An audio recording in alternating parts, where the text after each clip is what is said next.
ലോകത്തിൻ്റെ അവസാനത്തേക്കുള്ള ഈ യാത്ര ഇതുവരെ കണ്ടതിനേക്കാൾ കഠിനമായ പരീക്ഷണത്തിലേക്ക് കടക്കുകയാണ്. ഇത് ഒരു സാധാരണ സമുദ്രമല്ല, പ്രകൃതിയുടെ ശക്തി മുഴുവൻ പുറത്തുവിടുന്ന ഒരു അരങ്ങാണ് ഇത്. Drake passage.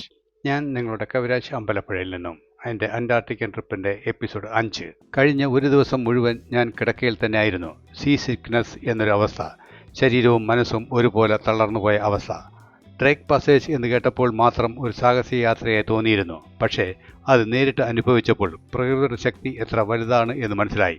കപ്പൽ ഓരോ തിരമാലയും കയറി ഇറങ്ങുമ്പോൾ ശരീരം മുഴുവൻ നിയന്ത്രണം നഷ്ടപ്പെടുന്ന പോലെ തോന്നുന്നു. ഇന്ന് വൈകുന്നേരം ഞങ്ങൾക്ക് ലഭിക്കാൻ പോകുന്ന കാഴ്ചയെക്കുറിച്ചുള്ള ഒരു വിവരണം. Whenever they have to displace through flat surfaces, they just lie flat on their bellies and they propel themselves with their feet, like these guys are doing here. Drake പാസേജിൻ്റെ അവസാന ഘട്ടത്തിലേക്ക് ഞാൻ എത്തുകയാണ്. ഇന്നലെ വരെ ഭയപ്പെടുത്തുന്ന ആ തിരമാലകൾ ഇപ്പോൾ അല്പം ശാന്തമാകുന്ന പോലെ തോന്നുന്നു. കാറ്റിൻ്റെ ശക്തിയും കുറയുന്നു. കപ്പലിൻ്റെ കുലുക്കവും കുറേശ്ശെ നിയന്ത്രണത്തിലാകുന്നുണ്ട്. ഇത് ഡ്രേക്ക് ലേക്ക് ആകുന്ന നിമിഷങ്ങളാകാം. ഡ്രേക്ക് പാസേജിൻ്റെ മറ്റൊരു മുഖം. ഒരു ദിവസം മുഴുവൻ മുത്തിമുട്ടി കിടന്നതിന് ശേഷം ഇപ്പോൾ ഈ കിടക്കയിൽ നിന്ന് എഴുന്നേൽക്കുമ്പോൾ ഒരു ചെറിയ വിജയം. ഈ കടൽ എന്നെ പരീക്ഷിക്കുകയായിരുന്നു, പക്ഷേ ഞാൻ അതിനെ മറികടന്നു. കഴിഞ്ഞ ദിവസങ്ങളിലെ കഠിനമായ ഡ്രേക്ക് പാസേജ് യാത്രയ്ക്ക് ശേഷം ഇന്ന് ഒരു പുതിയ അധ്യായത്തിലേക്ക് ഞാൻ കടക്കുകയാണ്. ഇന്ന് ഉച്ച കഴിഞ്ഞ് ഞാൻ എത്തുന്നത് അന്റാർട്ടിക്കയിലെ അതിസുന്ദരമായ ഒരു ദ്വീപിലേക്ക്, ഹാഫ് മൂൺ ഐലൻഡ്. അതിനെക്കുറിച്ചുള്ള വിവരങ്ങളാണ് ഞങ്ങളുടെ ഇൻസ്ട്രക്ടർ ഇപ്പോൾ തന്നുകൊണ്ടിരിക്കുന്നത്. പേര് പോലെ തന്നെ അർദ്ധചന്ദ്രാകൃതിയിലുള്ള ഒരു ചെറിയ ദ്വീപ്. മഞ്ഞുമൂടിയ മലകളും നീല സമുദ്രവും ഒരു സ്വപ്ന ലോകം പോലെ നമുക്ക് തോന്നും. ഡ്രേക്ക് പാസേജിൻ്റെ ആഞ്ഞുകുലുക്കത്തിന് ശേഷം ഇവിടെ എത്തിയപ്പോൾ ഒരു സമാധാനത്തിൻ്റെ ലോകത്തേക്ക് കടന്ന പോലെ എനിക്ക് തോന്നുന്നു. ഇത് വെറും ഒരു ദ്വീപല്ല, ഇത് ജീവൻ്റെ മറ്റൊരു രൂപം കാണാൻ കഴിയുന്ന സ്ഥലം.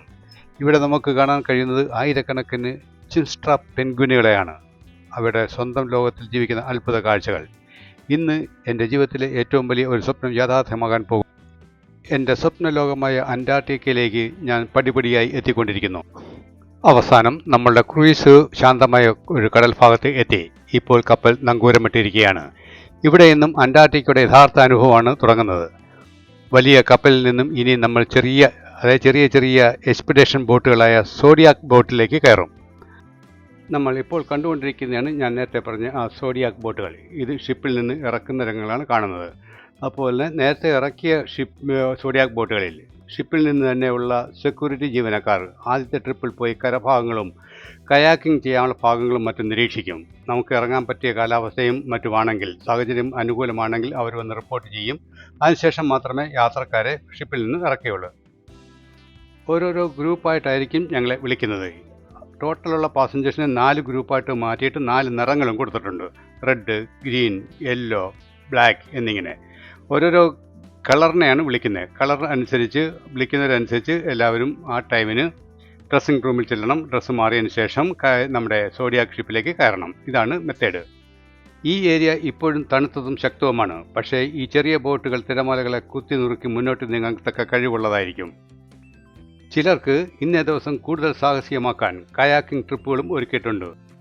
എൻ്റെ മുന്നിൽ ഇപ്പോൾ കാണുന്നത് അർദ്ധചന്ദ്രാകൃതിയിൽ കിടക്കുന്ന സ്വപ്നദ്വീപ്, ഹാഫ് മൂൺ ഐലൻഡ്. ജീവിതത്തിൽ ഒരിക്കലും മറക്കാൻ കഴിയാത്ത നിമിഷങ്ങൾ ഓരോ സെക്കൻഡും ഹൃദയത്തിൽ പതിഞ്ഞുകൊണ്ടിരിക്കുന്നു. ഗ്രൂപ്പിൽ ഞാൻ ഇറങ്ങിയിരിക്കുന്ന 10 പേർക്ക് കിട്ടിയിരിക്കുന്നത് പച്ച ഗ്രൂപ്പാണ്. ഞാൻ എൻ്റെ ഊഴവും കാത്തു നിൽക്കണം, ആകാംക്ഷയോട് കൂടി ദ്വീപിലേക്ക് ഇറങ്ങാൻ. ജീവൻ രക്ഷാ ജാക്കറ്റുകളും മറ്റ് സുരക്ഷാ സംവിധാനങ്ങളും ഉറപ്പാക്കി ഞങ്ങൾ ഓരോരുത്തരും ആ സോഡിയാക് ബോട്ടിലേക്ക് കയറി യാത്ര തുടർന്നു.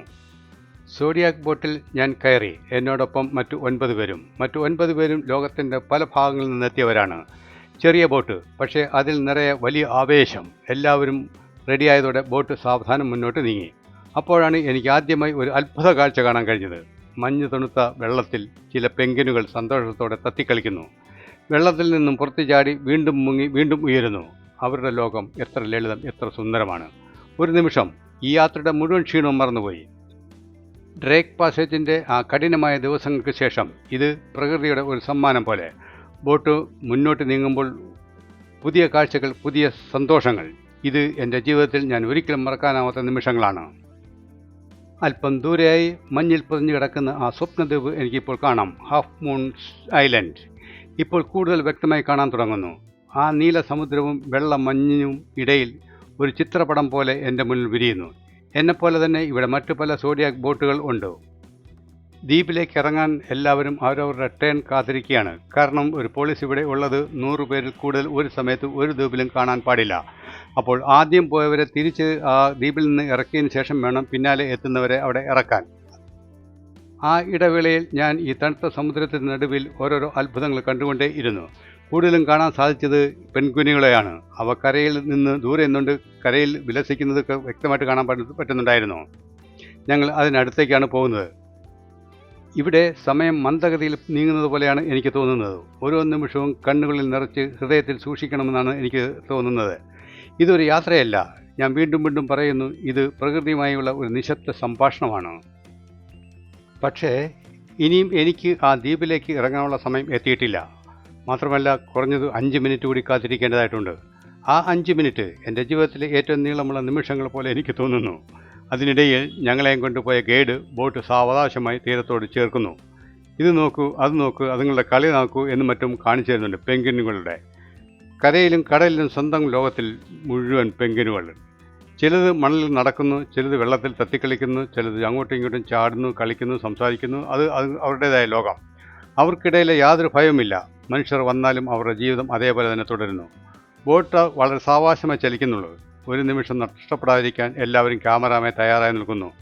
ആ 5 മിനിറ്റ് ഒരു കാത്തിരിപ്പില്ല, ഒരു അനുഭവമാണ്. കാരണം അടുത്ത നിമിഷം ഞാൻ ഈ മണ്ണിൽ കാൽ വയ്ക്കാൻ പോവുകയാണ്, അന്റാർട്ടിക്കയിലേക്ക്.